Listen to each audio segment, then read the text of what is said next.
In this video, we're going to talk about 5 key things. So what is financial independence, budgeting and tools for budgeting, how to make room for saving and investing, rules of thumb for saving and investing, and then making sure that we have money for no worry spending. So what is financial independence? Financial independence is the idea that you can live off of your investments. This could be rental income. This could be dividends from stocks. This could be interest from bonds. This could be growth of ETFs or dividends from ETFs, or it could be income from another business that requires little to no time or energy on your part. As far as financial independence goes and financial freedom, there's 7 different levels. There's clarity, self-sufficiency, breathing room stability, flexibility, financial independence, and then abundant wealth. So financial independence is that 6th level right there. This is the thing that people talk about all the time, where you can basically just live off of the income that your investments generate. So that might be growth in stocks, and you sell like 4% of your stocks every year, and that covers all of your expenses for the year and whatever else you want to be doing. Most people struggle just to get into the breathing room phase, where you're saving money and investing and you're no longer living paycheck to paycheck. It can be particularly hard if you live in a high cost of living city, even at a high salary. In order to get to this point where you have some breathing room, you do need some skills typically. I know of people who are making a ton of money into the 6 figures, but they just happen to be spending it all. And that can just be fixed with a little bit of budgeting. So budgeting is kind of a weird thing. A lot of times people will budget and they'll go over budget, and then they'll be like, what is the point of creating a budget in the first place if I know I'm just going to go over, and then some months I'll go under, and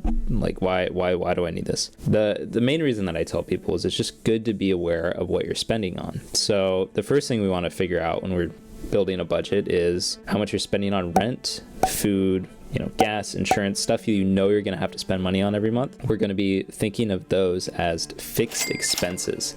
That means things that we need to cover our cost of living, and they're non-negotiable. Now you're probably wondering how you can keep track of those expenses over a long period of time. Good news, there's an app for that. There's actually a few apps for that. Platforms you can look to are YNAB, which stands for You Need a Budget, and Mint, which is owned by Intuit, which also owns TurboTax. Personally, I use Mint and find it pretty intuitive to use. Design of the app is really good. The UI is relatively easy to understand. YNAB is a little bit better if you're more experienced and more involved with your budget. I'm not super involved with my budget. I mostly use it for tracking big categories of spend and making sure I don't exceed those categories, or if I do, Mint will notify me and be like, hey, you exceeded that spend, and then, okay, next month maybe I won't spend so much in that category. Both Mint and YNAB use APIs to link into other accounts, or they use a service called Plaid, which basically helps with that linkage. So you can basically view your balance in all of your accounts and like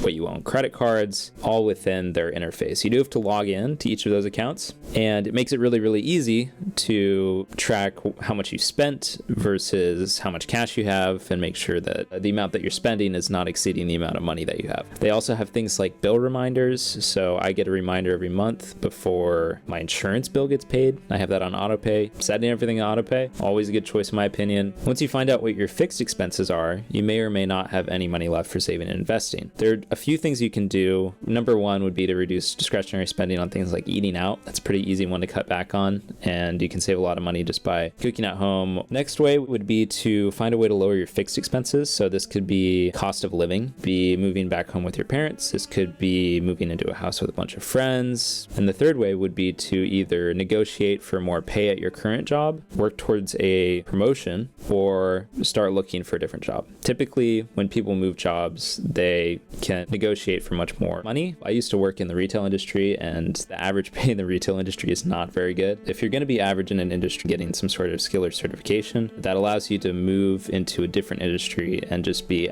average in a different industry. For some people, that might be, getting some sort of bartending license and certification, and that'll be a big step up from doing something like working in a clothing store. Once you do have enough to invest, there are quite a few choices as to how you can use that money to buy securities. So how do you know it fits your needs? So the first step is to figure out how to open a tax advantaged account like a IRA, Roth IRA, and then figure out if your employer offers a 401k and a Roth 401k. A lot of times employers will do that, but they won't make it super well known, or a lot of people will forget. Basically, that benefit goes unused.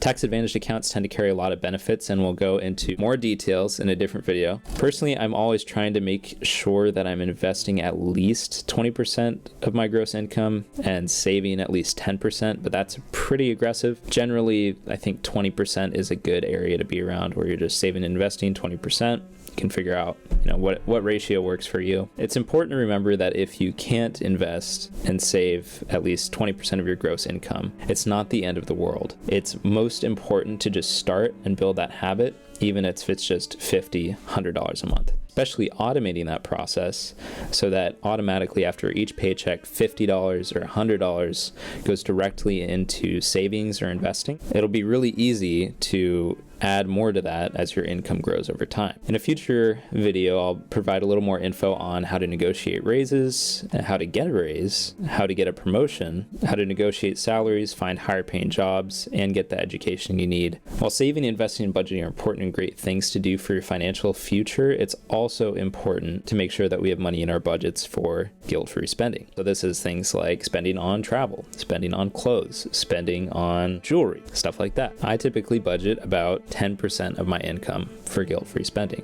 Again, not everyone is in the same situation, so another number may be right for you. When I'm trying to make decisions around spending, especially on large ticket items, I try and think of, when I get to the end of my life, will I have been glad that I made this purchase? Will it have made my life better? Or was it just kind of a thing to fill a void? Another trick I got from a colleague is, when shopping in person, first look at the item without seeing the price and assign a value to it.